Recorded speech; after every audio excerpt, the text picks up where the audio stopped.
Welcome to YouTube channel YRS class में एक बार फिर से आप सभी लोगों का बहुत बहुत स्वागत है। दोस्तों, माध्यमिक शिक्षा परिषद उत्तर प्रदेश प्रयागराज कक्षा 10 की परीक्षा 2022 में जो राजीव प्रकाशन का अनसॉल्व पेपर्स है, ये जो पेपर है आपका सामाजिक विज्ञान का, इसमें जो मॉडल पेपर पहला आपका है, इसमें मैंने आप लोगों को प्रश्न नंबर खंड का के प्रश्न नंबर 1 से लेकर प्रश्न नंबर 6, 7, 8, 9 तक अच्छे तरीके से आप लोगों को पढ़ा दिया था।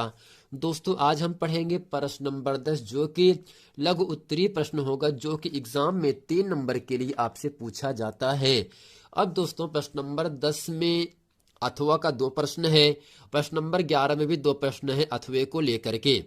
यानी दोस्तों, इस वीडियो में प्रश्न नंबर 10, प्रश्न नंबर 11 जितने प्रश्न हैं, मैं इस वीडियो में अच्छे तरीके से आप लोगों को बताने वाला हूं। अब प्रश्न नंबर 10 है, जर्मनी के एकीकरण की प्रक्रिया का वर्णन कीजिए।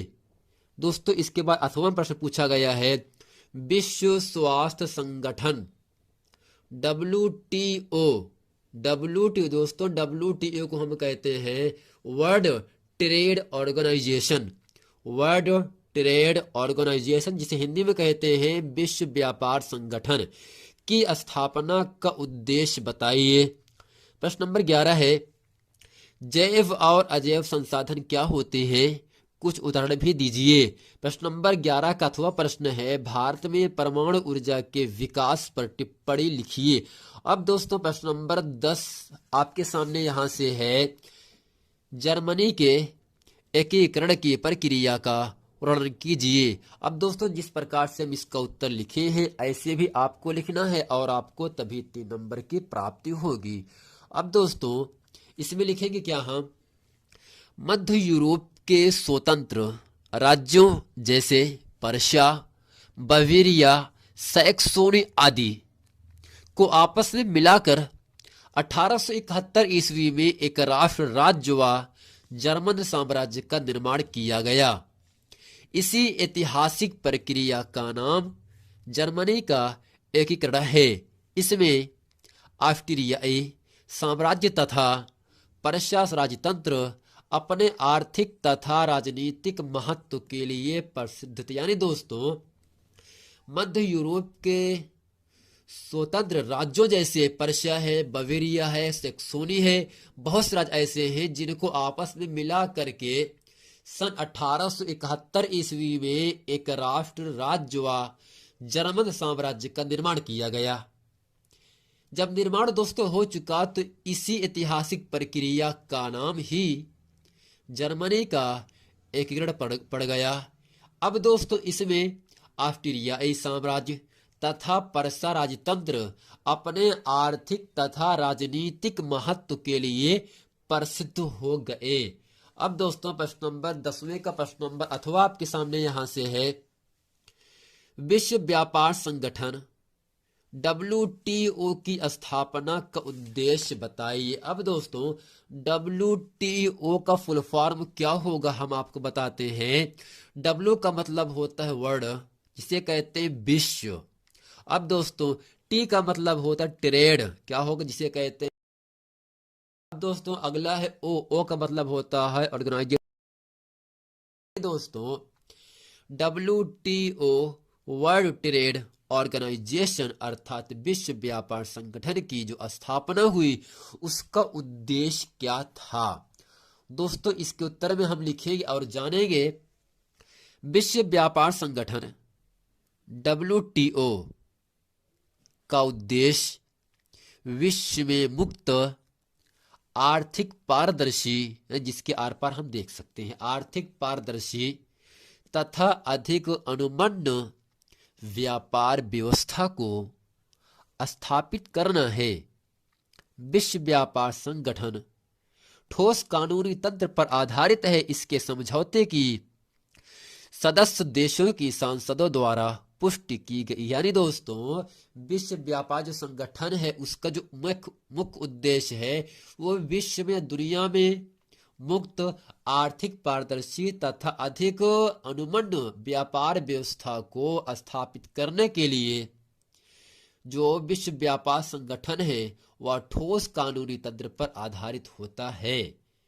इस समझौते के दोस्तों जो सदस्य होते हैं, सदस्यों को देशों की संसदों द्वारा उसकी पुष्टि की जाती है। अब दोस्तों ये था प्रश्न नंबर 10 का, प्रश्न नंबर 10वें का अथवा का प्रश्न। अब प्रश्न नंबर 11 आपके सामने यहां से कह रहा है जैव और अजैव संसाधन क्या होते हैं, कुछ उदाहरण भी दीजिए। अब दोस्तों इसके उत्तर भी लिखेंगे और जानेंगे।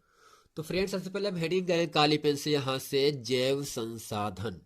इसमें समझेंगे और लिखेंगे ऐसे संसाधन जो जीव मंडल से प्राप्त हैं, यानी जीव मंडल से प्राप्त होते हैं और जिनमें जीवन व्याप्त होता है, यानी दोस्तों और जिनमें जीवन पाया जाता है, यानी जिसके अंदर जान भी होता है, जैव संसाधन कहलाता है। यानी दोस्तों वे संसाधन ऐसे संसाधन जो जीवमंडल से प्राप्त होते हैं और जिनमें जीवन पाया जाता है जैव संसाधन कहलाते हैं। जैसे मनुष्य, वनस्पति जगत, प्राणी जगत, मत्स्य यानी मछली, मत्स्य जीवन, पशुधन आदि। यानी दोस्तों मनुष्य के अंदर भी जान पाया जाएगा और ये जो प्राप्त होते हैं वो जीवमंडल के अंदर ही प्राप्त होते हैं।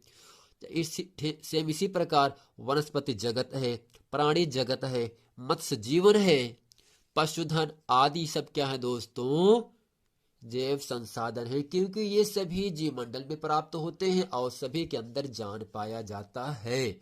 अब दोस्तों हेडिंग करते हैं अजैव संसाधन। इसमें लिखेंगे ऐसे संसाधन जो निर्जीव वस्तुओं से बनते हैं, यानी वे संसाधन जो निर्जीव वस्तुओं का मतलब दोस्तों होता है जिसके अंदर जान ना पाया जाए, जिसके अंदर जान ना पाया जाए अजैव संसाधन कहलाता है। जैसे चट्टाने, धातुएं आदि। अब दोस्तों जितने भी चट्टाने हैं या जितने भी धातुएं हैं, सोना, चांदी, एल्यूमिनियम, कॉपर, सिलिकॉन, फास्फोरस, जितने भी धातुएं हैं वे सभी धातुएं दोस्तों निर्जीव वस्तुओं से बनते हैं। अगर निर्जीव वस्तुओं से बन रहे हैं तो इन सभी को हम क्या कहते हैं, अजैव संसाधन कहते हैं। यानी दोस्तों जो जैव संसाधन होता है उनमें जीवमंडल भी प्राप्त होते हैं और उनके अंदर जान पाया जाता है, जबकि जो अजैव संसाधन होते हैं वो निर्जीव वस्तुओं से बनते हैं और उनमें जान नहीं पाया जाता है।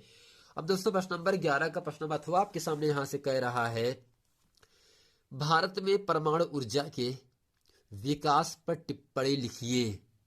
दोस्तों प्रश्न है भारत में परमाणु ऊर्जा के विकास पर टिप्पणी लिखिए।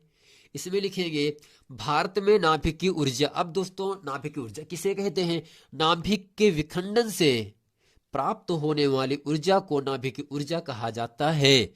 यानी भारत में नाभिकीय ऊर्जा संयंत्र की रूपरेखा, आकृति, ढांचा, बनावट, निर्माण और संचालन की क्षमता पूरी तरह तब प्रतिष्ठित हुई जब चेन्नई के पास कालपक्कम में 1884 से 1886 में दो स्वदेशी PHWRS की स्थापना की गई और वर्ष दोस्तों 2008 में NPCIL के परमाणु संयंत्रों से 15,430 मिलियन यूनिट बिजली का उत्पादन हुआ। यानी दोस्तों भारत में नाभिकीय ऊर्जा संयंत्र की जो रूपरेखा है वो निर्माण और संचालन की क्षमता पूरी तरह तब प्रतिष्ठित हो गई जब चेन्नई के पास कालपक्कम में 1884 और 1984 और 1986 में दो स्वदेशी यानी दो देशों के बीच PHWRS की स्थापना की गई और दोस्तों वर्ष 2008 में NPCIL के परमाणु संयंत्रों से 15,430 मिलियन यूनिट बिजली का उत्पादन यानी पैदावार हुआ।